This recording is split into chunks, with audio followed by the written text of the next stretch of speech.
Welcome to the Elite Level Podcast. I'm your host, Alex Elaine, and this is the podcast where we explore how elite level performers think, act, and operate. As always, if you're watching this on YouTube, a 5-star review and a like, comment, share, and subscribe would be very much appreciated. And if you're listening to this on any of the podcasting platforms, I'd appreciate if you could do the same. I am fantastically delighted to be able to welcome Dan Head to the show today. Dan, how are you doing? I'm great. Thank you for having me. Absolutely. So Dan, if you could, for the guests out there who don't know who you are, tell us who you are, what you do, and some of your career highlights in 2 minutes or less. Certainly. So my name's Dan Head. I'm the Chief Revenue Officer of Braze, which is a New York-based MarTech company. It's a customer engagement platform. I've been in the business for 6.5 years now. I was the first employee in Europe back in January 2016. We've got about 240 people in London now. I've been in technology for my entire career since 1996, and I've been in sales since 1998. I'm actually a manufacturing engineer, which was actually part of my journey into technology. But yeah, very much sales and the art of selling and working for in sales cultures for US-based tech companies has been the story of my life, I guess. Phenomenal. And there's a lot of years that came out of that. So there's a lot to unpack in all of that, Dan. So let's go right the way back to the beginning in your first role, or a bit more about your earlier story. Just tell us a bit about that story, right? Your early days and how you eventually ended up getting into sales. I think I have to start that with where university started for me, because I wasn't. My father was an academic, and I wasn't an academic, and I had no idea what I wanted to do. And Coventry University, which is not one of the elite establishments of the UK, offered me a place on manufacturing systems engineering degree. So I thought, I don't know what that is, but that's the only offer I've got, so sure, I'll take that. And it was really the making of me, actually. It's where I got to learn. It was a sandwich course, so I did a year in industry. And in that year in industry, I worked for a hydraulics and pneumatics company, and I got to learn about enterprise software systems. And I worked in procurement, and I suddenly felt this sort of something tangible in my career. It wasn't about academia, it was about being practical, it was about making things happen and just sort of learning about these systems. And I did my final year thesis on enterprise resource planning systems and feedback loops. Subsequent to that, then when I finished university, I got a job on a help desk for an ERP system. And sort of, I wasn't really into computers, actually. I was just into sort of systems and how businesses functioned on these systems, on these platforms. And so learning a bit about computers and systems and the practical application of them, the help desk was a really brilliant place to start, because you have to learn the technology really, really quickly, because the clients that I was supporting knew a lot more about it than I did. Also got to know about their use of the systems, got to know about their gripes about the systems. But I also got to know the stories. I got to know what they were doing with it, whether they were benefiting or not. And quite simply, I remember this, and it was a US-based software company, but I remember seeing some people would come in the office sort of midway through the morning. They'd go for long lunches, and then they would leave early, and I'd always be like, who are those guys? And somebody said to me, oh, those are the sales guys. I thought, I quite fancy, that looks like quite a nice job. So I got to talking to some of them and befriended them. And the long story short is that understanding the product, understanding the customers, understanding the stories was the perfect way into a career in sales. So after 18 months of being on the help desk, I took a job in account management, which I did for 9 months. And then after that, it was new business selling from that moment on. Wow, it's a fascinating story, and in many ways it doesn't sound like a lot of it was by design. In a way, it seems like you fell into some of these things going from university and then that role and then the transition into sales. So I'd be curious to know that first experience, right, that first 6 to 12 months, with it being a pretty big shift from what you were doing prior, and as you say, quite academic type roles that you were doing before, and what that transition was like and how it lended itself into your sales role. Well, one of the things that's occurred to me over the years is that, and I've got kids now that are going through GCSEs and A levels, and we think about academic skill, but we don't grade people on their approach to gaining results. We grade people on the results. So, For example, over the years, I've learned that some of those traits that I had when I was younger, like leaving revision too late, having to just get through my exams with kind of sort of really putting myself under excessive pressure, I suppose adapting to an environment that I was never really that comfortable in. I see now how those things about me that were not that great for doing exams and for academia were actually really good for the environment that I've actually ended up in. So the fact that I chose to go on a university course I didn't apply for, and I was totally okay with that. I'm just going to go with it. I'm just going to take one step, then see what happens, and then become a bit more informed, and then make some other decisions. The only opportunity I had for work experience was at this engineering company in Nuneaton, making train buffers and hydraulics, and I thought, it's great, let's do it, And that sort of that side of me, and I think that side of people that are just willing to adapt and not think too much and realize that by taking action you become informed, and then you can just take the next step. That was definitely important in this move from getting into technology in the first place, and then moving from support into sales, because I think everyone that's ever gotten into sales, they probably didn't intend for their career to be in sales. I'm sure most of the people you talk to are the same. They didn't do a degree in selling, and that feeling you get when you have your first quota and you've got a number, and you realize that it's not hard work that you're being graded on now. It's the cold, hard reality of a number, and that your employment depends on it. And that's something that people outside sales, that's the thing that they always say, that's the reason they don't want to be in sales, because they don't want that pressure. And I think when I first got into sales, I did feel that way. I thought, my goodness, what have I got myself into? But I was surrounded by great mentors, and I think that's definitely something we should talk about today. But I suppose I didn't overthink it. I just had that feeling of, I'm just going to take that next step, and I'm going to learn and become informed. And I was surrounded by people that made me realize that I just had the right constituent parts. And so on one side, I have, even now, after however 24, 5 years of doing this, I still have that anxiety. I still worry about the number all the time. I still worry about being fired by not delivering the number. But I've learned over time that I couldn't do any other work. I couldn't do any other work without having that carrot to chase. I don't think I'd get up in the morning. So I think, again, this is sort of taking those things about myself, and this sort of getting older and having some introspection. I've just learned that those things about me which are perhaps not great at school were actually really good ingredients for this career.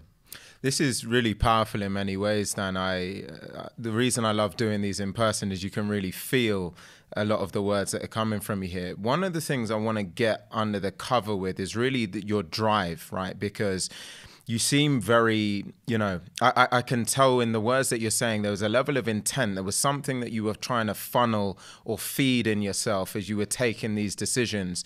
You've spoken a lot about being very present, right? Taking a step, gaining information, taking the next step. But what was really driving you through all of this? When you looked through that tunnel, what direction of travel did you have in your own mind? So I think I have to put this in the context of when I started doing selling. So my first year of selling was 1998, and I was selling ERP systems. And at the time, businesses were buying technology to solve for the Y2K problem, which many people have either forgotten about or didn't know about, which was that there was a concern about the core system date rolling over from 1990 to 2000. Everyone thought that these systems are going to completely fail and the world's going to end. So businesses in the late 1990s updated and refreshed their core business systems so that they could take them into the year 2000, literally just manage the date change. But the first year that I got into selling, the market had already replaced their systems. So en masse, I'm selling manufacturing resource planning systems, MRP, ERP systems. The market had already done that. They did that in 96, 97. And my first year of selling 98, the industry had already made these changes. So no one was buying. And even I loved the company I worked for, but the software wasn't that great. It wasn't the cutting edge or the leading vendor in the marketplace. And so the tech wasn't that great and no one was buying it. But I had a quota. And I suppose, again, I didn't really overthink it. I just sort of got stuck into it. I knew the technology because I'd worked on the help desk. I knew the customers. I knew the stories. And I had who turned out to be the greatest mentor for my career, happened to be there as well. And I just remember thinking, I need to really pay attention to the theory because I haven't got a clue what selling is or how to sell. So I went on my training course. The company put me on one external training course and one internal training course. So the external one, we're talking about how do you make it, how do you pitch to sell washing machines? It was completely, I thought irrelevant, actually it was really irrelevant. And then the internal training course. And in the absence of knowledge about selling, I just soaked up the theory of sales, the process of selling like a sponge. And I took it really, really, really literally. So here's my manual. What's the first step? This one. Okay, I've got the client to do that. Next step, this one. And I was amazed at how the theory that I'd been taught actually worked.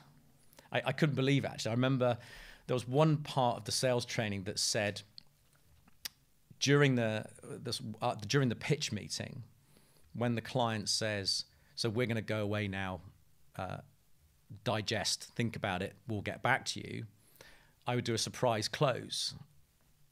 Well, how about we do it now, kind of thing. And I remember this is a market where no one was buying. There were no leads. They were very, very few and far between companies that had waited too late, I guess, to replace their systems. And I remember one. It was a forge manufacturing business near Newcastle upon Tyne. And I did this surprise close in the meeting, literally just following my theory. And the CEO said, "Let me just have a chat with my team." I went out of the room and I came back in again. And he said, "All right, let's sit down and cut a deal." And we did. And I thought, my goodness, it works. I couldn't believe it. I had such a buzz about that. And I suppose that combination of the product skill, knowing the customers, knowing the stories, trusting the process of selling, trusting the science of selling, being willing to, if you like, take a risk by trusting the science of selling. And then I saw it worked and I thought, this is real and this is really good fun. And so from that moment on, really, it kind of had a momentum of itself. And the art of selling, the chess game of selling, just became my passion. And I suppose just I also had a couple of experiences in my career where I felt like I suddenly realized there were a couple of cycles where I thought that was perfect sales cycle. It was perfect because the client was actually doing the selling for me. I'd be in the meeting and I really wouldn't say anything. That they were literally just selling amongst themselves in this group. I think from that moment on, I realized that it is perfect. You can almost have the perfect sales cycle, and then life becomes the pursuit of doing it again, which is really hard. Because if you play chess, you might play that perfect game of chess, but doing it again is really hard or unlikely. But that's why it's so exciting, and I think that's what's kept me going since. It's a phenomenal story, right? And it reminds me of that saying that theory is only ultimately theory without implementation or action. And one of the things that really jumps out to me in everything that you're saying is that you take the theory, you ingest it, but then you take action on it, right? You measure the result, and what you started to see was by mastering the science and balancing some of that with the art, you started to get predictability, it sounds like, in the results that you were driving, and a level of consistency, which I'm sure for you as a CRO has become very important over time. So there's a lot to take away in that story there, Dan. You've mentioned mentors a fair amount up until this point. So let's dive into that and understand more about the role mentors have played for you, and if you could feed that into the advice that you'd have out there to others in terms of either sourcing mentors or how they should go about curating some of the results that you've gotten from that. Yeah, so I'll start off by just talking to a point that I get asked a lot, which is, what books do you recommend? I have to admit, I've never really found anything that really hits a spot for me. You can read Power-Based Selling or The Challenger Sale, and I've always thought that that's an interesting commentary on an element of selling.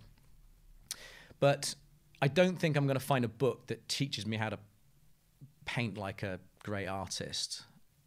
I can buy a book that's going to teach me techniques about playing guitar, but it's not going to really turn me into a great guitar player. And I think selling is an art, and I think you can dive into tips and techniques, but really there is a process, and then the art of applying that process is what the career in selling is going to teach you. So the books were never really hit the spot for me.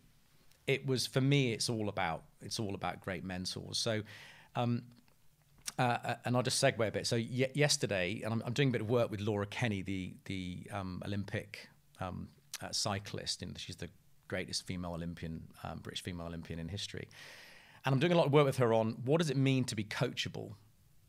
What is your responsibility as somebody who is being coached? And what are your expectations, and what's the responsibilities of the coach? And I think the first mentor I had, without maybe doing it in a sort of prescriptive or a deliberate sense, he just did it very, very naturally. He was just a really, really great salesperson, and I would follow his lead. So if I was writing an email, or then it was actually writing a letter and sticking it in the mail, he would sit down with me, and we would talk about, well, is that the right language we want to use? Can that sentence be shorter? Can we take this much text and make it that much text? Can we make the tone, the sentiment a little bit more positive? Have we got the right call to action? Are we sending it to the right people? Who should we send it to? And I thought, if I'm going to sit down with you for 90 minutes or 2 hours to write one email, my goodness, that must be important to you. If it's important to you, it's important to me. So he taught me what was important, and what things that are important means in terms of our behaviors and the time that we're going to spend on it, and the nuances of selling. And I learned that the product of selling, the art of selling, is in those moments, is in those deliverables, is on the way that we think about those things. So he taught me that, and I've seen that now with my leadership team. The great mentors are the ones that understand that their job is to take the members of their team by the hand and say, I'm going to show you how it's done, and I'm going to show you how to make money. And after I've shown you how it's done. You're going to do it, and I'm going to critique you and help you polish that.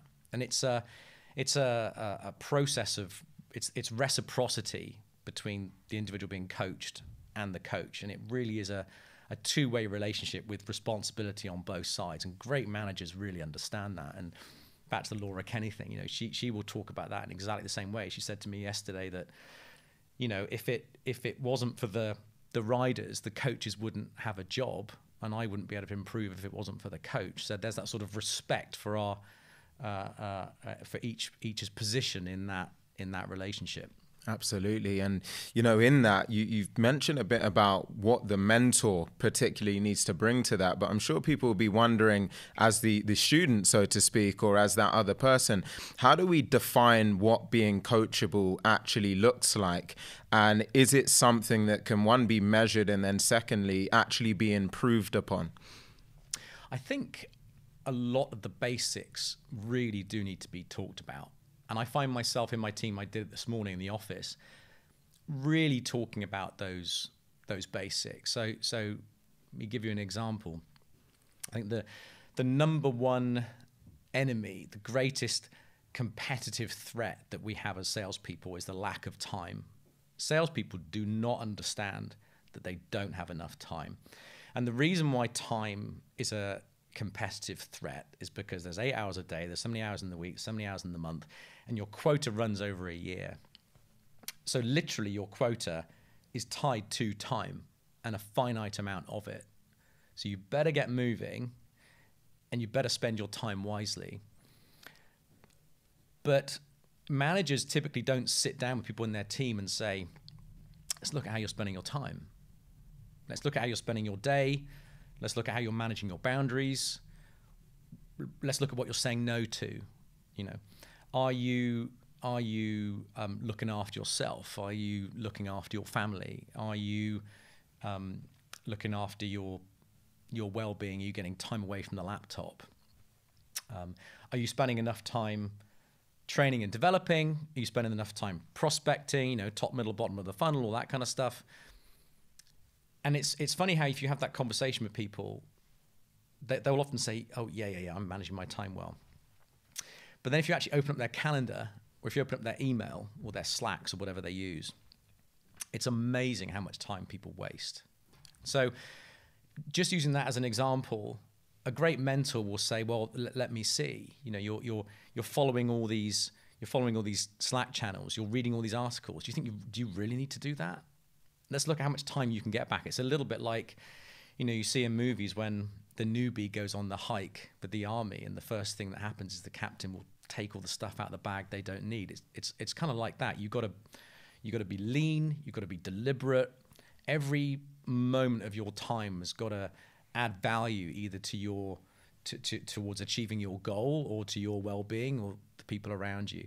And so if you take that sort of mindset as a coach of paying attention to the details and actually spelling them out and being invested in paying attention to those details, and you as the individual being coached being open to that kind of collaboration, then the relationship tends to work. Absolutely. It's a really interesting way that you've broken it down. It feeds into a point that I talk a lot about, which is really focusing on getting the best possible ROI on your time. And one of the parts of that is that people forget that willpower is a finite resource. And quite often what we see is people maybe front loading their day, or where they have the most energy, they're spending that doing administrative tasks or things that ultimately aren't necessarily key to the outcomes that they need to drive for the month. So I often say, think about, where do you have the most energy? When do you have the most vigor? How can you prioritize that use of, your time, your effort, your energy, where it's really important and impactful in the day? Because willpower drains as the day goes on. And so you can find yourself easily getting swayed throughout the day. So I think it's a nice addition to what you've spoken about. Now, Dan, you got into sales leadership, right, at a particular point in this journey. And I want to just explore more about what makes great leaders, but also how you go and think about building and expanding teams, regions, and things of that nature. So maybe if you could just walk us through that first step and then fast forward us through some of the other leadership roles that you've taken on. One of the mistakes I think people make in their careers is to think management is a destination I need to get to as soon as possible. And I fundamentally disagree with that. And I very actively try to coach people out of that. Quite simply because management is going to be really, really difficult if you are not a really, really good mentor. And to be a really, really good mentor, you have to have a broad base of experiences to call upon. And you need a level of maturity so that you can be credible. So if somebody, for example, has spent time maybe in, well, let me put it this way. When I think about the different levels of B2B enterprise selling, so, you know, SMB, small, mid-sized business, I think I describe that as learning the chess game. You're learning how to sell. Then there's sort of mid-market, which I think is a bit like a street fight, because you now know you can sell, but you can't make so many mistakes. There's less room for error. It's really competitive. And then there's enterprise selling, which is where you have to learn to be a politician, but ultimately you're learning about yourself, because by that point, you do know how to sell, but you might have been doing 20 transactions a year and then 8 transactions a year, and now maybe you're doing 1 or 2, which means 1 or 2 commission checks a year. And you're surrounded by people that are making money all the time, and you're not. And probably by that time, maybe you're married, maybe you've got a mortgage, maybe you've got kids, and you're also getting fewer commission checks than your colleagues who are less experienced, younger and less experienced. And yet you've got more responsibility. So you learn a lot about yourself. And if you learn about rejection earlier and how to manage rejection early in your career, but in enterprise selling, you really learn about your behavior, remaining positive. You learn about believing in yourself and the technology and believing in the process. It's a very sort of Zen state, I think, true enterprise selling, especially strategic account selling. So you can imagine if you haven't been through those different phases of selling, at some point, it's going to be very difficult for you to manage people who are doing that. So if you want to get into first line management, sure, you can jump into that early.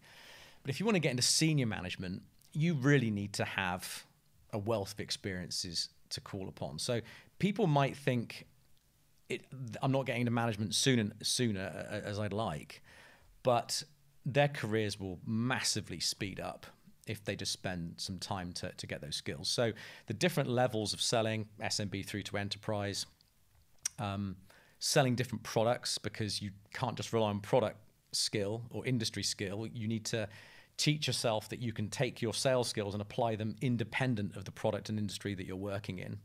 So if you think about it as kind of as a 3-dimensional matrix, so you've got the different levels or sizes of business you can sell to, and then on another axis you've got different products and industries, value propositions that you're selling, and then there's another axis which is whether it's direct or indirect, learning about channels and communities and ecosystems. And once you've got that cube, if you like, well surrounded, you're in a pretty good position then to manage. And management really, especially senior management, is all about having a template and a roadmap. Because people who are in your team and following you want to know, does the captain of the ship know where they're going?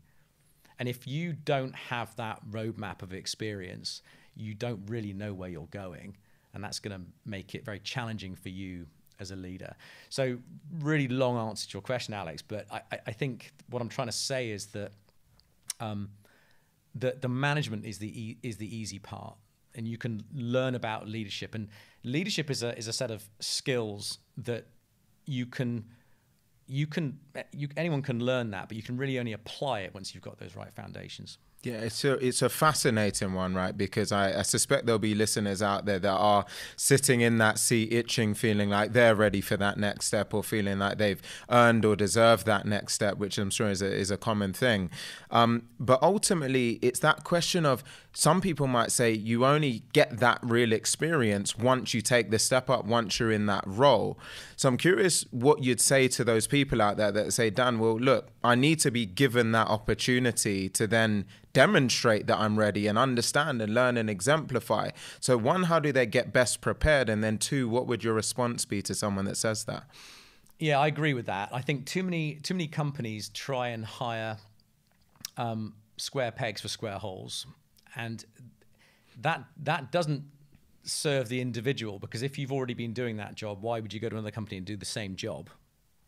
And it doesn't serve the company, because you want somebody who's going to be hungry and really step up into that position. So I think regardless of the level of role that you're hiring for in a business, you want to hire people for whom that is the next logical step in their career. And then they will have that healthy anxiety of not really having the skills and the experience and the capabilities of it, but they've got all the constituent parts and foundations to be ready.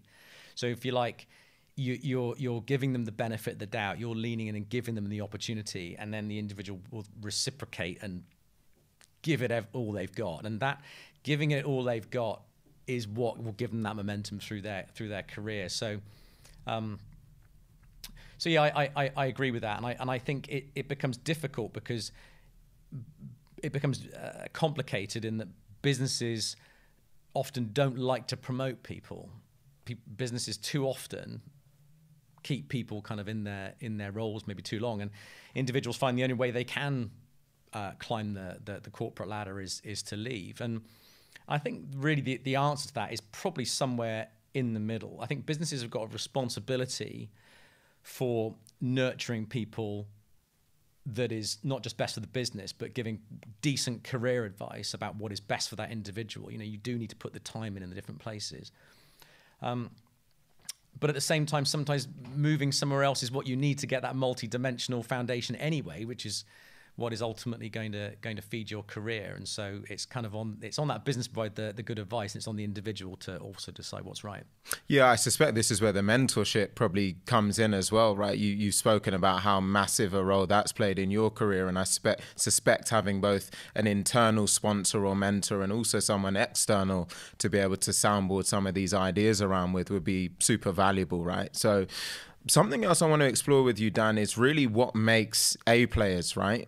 You've interviewed a lot of salespeople. You've got, I'm sure, some superstars in all of your teams. So if someone was sitting across from you as the candidate, how do they go and wow you and really impress you?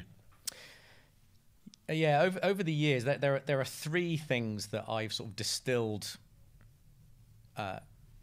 great salespeople, and not just great salespeople, actually, just people who tend to excel in any particular field. I think it comes down to intelligence, paranoia, and conscientiousness. I think in this business, you do need to have a level of intellectual capability. You know, you need to be able to grasp concepts. You need to be reasonably proficient at language. You need to be fairly quick on, basic mathematics. You need to you need to be able to gather concepts, be adaptable. So there's a reasonable level of intelligence that you need. But like I said at the start, I'm not an academic, so maybe you don't need too much. But then paranoia and conscientiousness, I think, are really interesting because so David Brailsford, the famous performance director at Team Sky and British Cycling, he's now, I think, working for Team Ineos. He talks about in order to excel at anything, the individual has to come into that environment with an intrinsic commitment to it. So individuals can be coached and skills can be honed, but if you don't want it, I can't make you want it. So somebody has to come to the door with that. But with that, then, this paranoia and conscientiousness, I think, is the real magic. So paranoia is that sort of healthy anxiety that makes people sort of sit up whenever someone tells them there might be something that we've missed. There's more work to be done. There's a consideration that we've overlooked. And you can see it with people when even the most sort of alpha salespeople with the greatest swagger, when you say, I'm a bit concerned about something, they sit up. You know, they've got that kind of meerkat look. They're now worried, you know, the edge of their seat. That is the thing which is so good for salespeople. You know, what's the competitor doing? If I'm in the office, is my competitor going for coffee with my client? Are they meeting them at an event? If my executives aren't meeting with the client, are my competitors' executives meeting with the client? That constant kind of, maybe I could do more. What have I missed? That's really, really healthy. And conscientiousness is really just the art of paying attention to your audience. You know, people are busy. You know, don't send me emails this long. Send them something really short.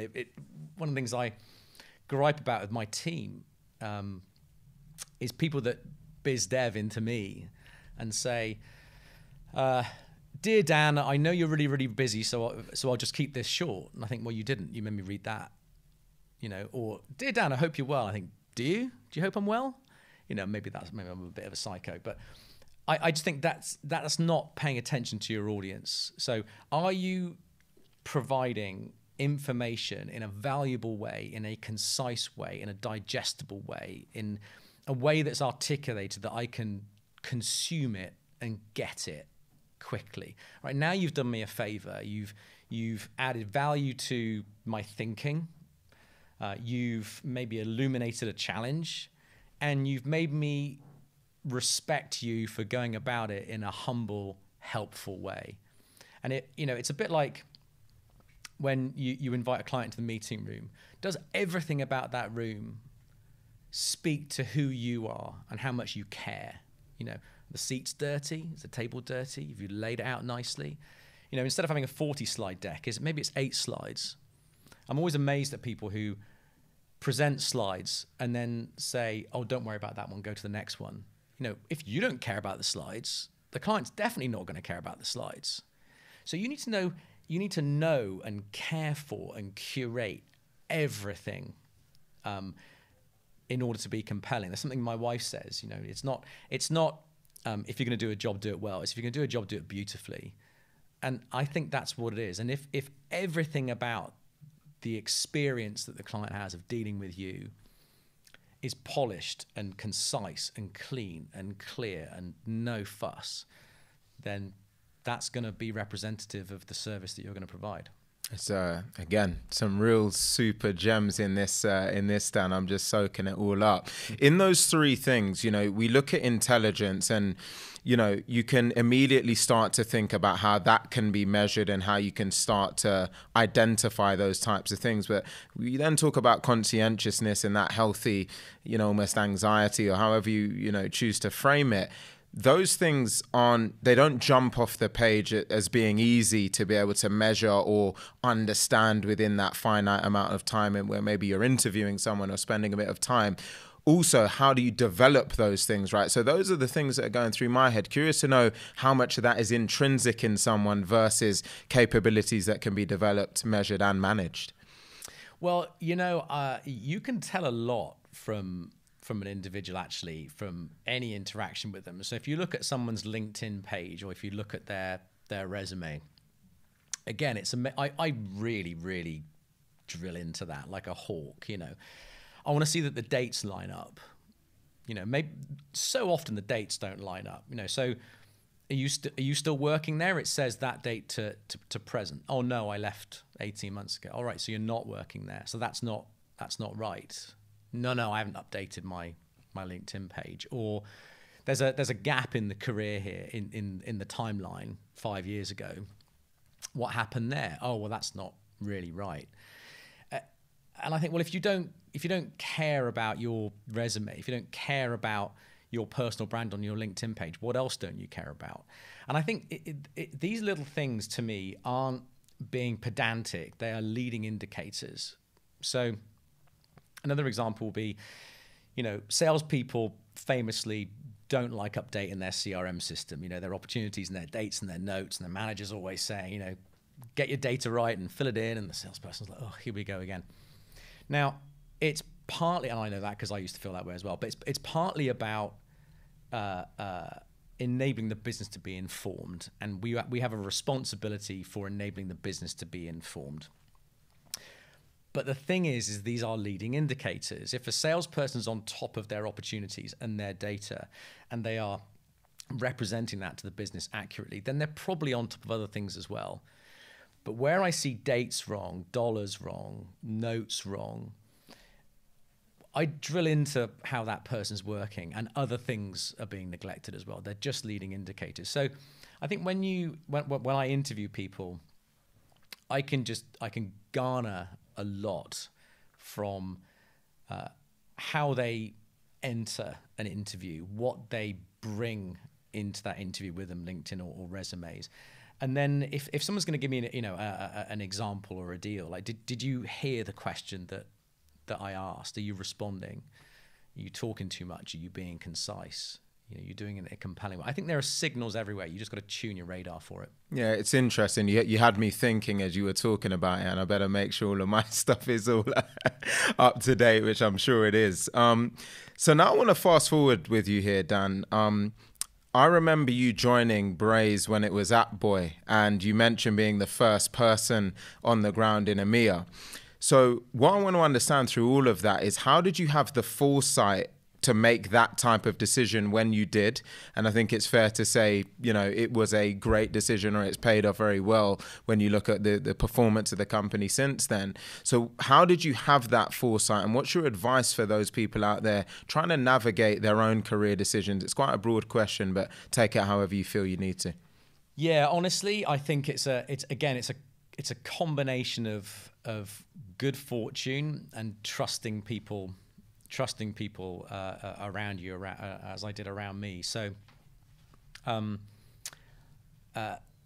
heard somebody say a long time ago that it'd be good to get some experience working abroad. So, an opportunity came up for me in 2003 to move to the States, and I thought, I'll take it. So I went to States, lived there for 7 years, worked there. I thought I was going to spend the rest of my life there, but the company got acquired. The division I worked for got shut down, and then I moved back and took a different job. But again, there was a signal there about that's a good addition to your career, and I decided to follow that signal. And then there was, I've had career highlights and lowlights.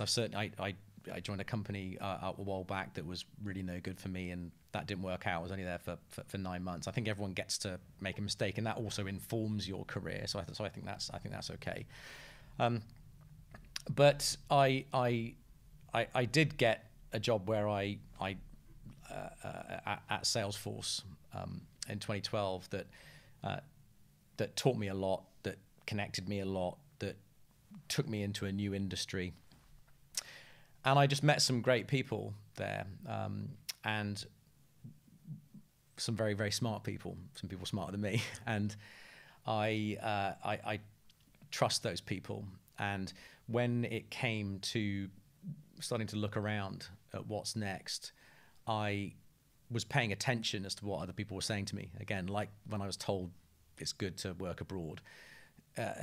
Of all the startups, who knows which are the good ones, and who knows what are the bags of nails. And I think there was certainly a degree of risk there, but it was a time in my career where it was good for me to take a risk, and it was a qualified risk because the individual who suggested that I did it is a very inspirational, very smart guy. He's my boss at Braze, and he said this is the one, you need to come over and we need to do it. And I was just, I don't need to know anymore, because if you think it's great, it is great, and I've got the constituent parts, so lean in and take the risk. Wow, it's clearly been a fantastic decision for you, and we've seen your career continue to grow and scale.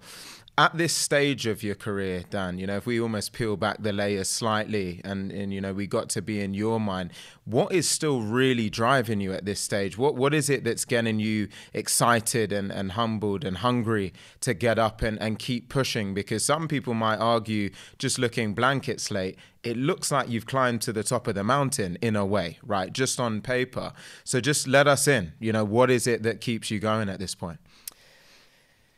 The fact that I'm here and enjoying your work is actually is it really. I am fascinated. So the thrill I get from selling is still the chess game. I enjoy the chess game of sales. I enjoy working with other people who enjoy the strategic chess challenge of selling. But it's been extended recently, sort of beyond scaling teams, beyond helping, other people and develop. I've now become just really fascinated with performance culture. What is it that really, really great? I'm not going to say, I'll say teams do to create just incredible productivity. So whether it's the Team Sky cycling team or the LA Rams winning the Super Bowl or an automotive factory, which is all about extremely efficient throughput, they've all got similar things in common in terms of how they select talent, inspire talent, provide an environment for high performance, and then how does, again, like Formula One teams, how then do you organize to optimize that environment so that we can get the greatest possible output, but also the individuals have the greatest fulfillment and well-being in that career experience? Because I am a believer that you can be more productive but spend less time on it, and therefore get more time to do other stuff that you enjoy doing. People don't want to spend every waking hour working. This is a means to an end. So I'm just really fascinated by that. That's why I'm talking to Laura Kenny at the moment. I'm working with a whole bunch of other mentors from other fields talking about performance and well-being. And that to me is a really exciting challenge, because I think businesses haven't paid enough attention to this. I think businesses think of learning and development. You go to a course, or you have to go online and go through some tutorial, and that great check, right? That person's now learned that, move on. Or maybe we'll send somebody on a training, or give them a badge or something like that. I think that approach to sort of enablement, learning, development is quite passé now. I think performance coaching is much more proactive, much more tailored to the individual. I think it is all about throughput and productivity, not just about a skills matrix. And I think there's a real opportunity in business now for companies to extend their perspective on culture into performance and coaching for productivity. I'll give an example. Every business, quite rightly, is paying attention to diversity, equity, and inclusion, the chemistry of their teams, the sentiment in their organizations, and so on. But to what end? It's not just so that we've got a bunch of metrics. It's because we are trying to create an environment that is a high-performance environment. And a high-performance environment is one where people feel comfortable, where the culture is inspiring, where it's progressive. And in these environments, employees self-regulate and protect their teams because they value it. HR people teams need to do an awful lot of work to sustain teams that can't sustain themselves. So if you just create a genuinely great environment, you're solving for future performance concerns down the line, future scale problems down the line, because the individuals are going to self-regulate that environment for performance. And that's why DEI is important. So I'm just really, really fascinated by that, and there's an awful lot of learnings, and it's really challenging, and it's meaning I can draw on mentors and people for inspiration in different fields, and that to me is, if you like, it's the whole next phase of this journey. It's great to hear more about that, Dan. And personally taken away a ton from this so far. Look, I have one final question for you. And if you've listened to any, then you'll know what's coming. But it's really to answer for that person out there who wants to go from good to elite level in their career. What would the best piece of advice be that you'd have for them? I would say take ownership of your career and be deliberate in the curation of it. So don't just sit around waiting to be noticed, and also don't demand things that you probably haven't earned the right for yet. In the middle of those spaces is you taking ownership of your career, thinking just having one good year is not enough. Businesses care about performance times time. In fact, businesses and leaders want to see people go through bad years, because I want to see how that individual learns and nurtures when they've been kicked around a bit and had a hard time of it, and we often learn a lot more from that than from successful years. So performance times time, the highs and the lows, developing a rich, broad, multi-dimensional foundation for your career, being deliberate about it, seeking input for it, but ultimately just owning it and curating it. And then if you've got a clear vision, it will probably come true. That's a fantastic way to finish. And I officially give you something else for your mantelpiece, that you're our first ever CRO to appear on the Elite Level podcast. So it's been an absolute pleasure having you on, Dan. Having me. Pleasure.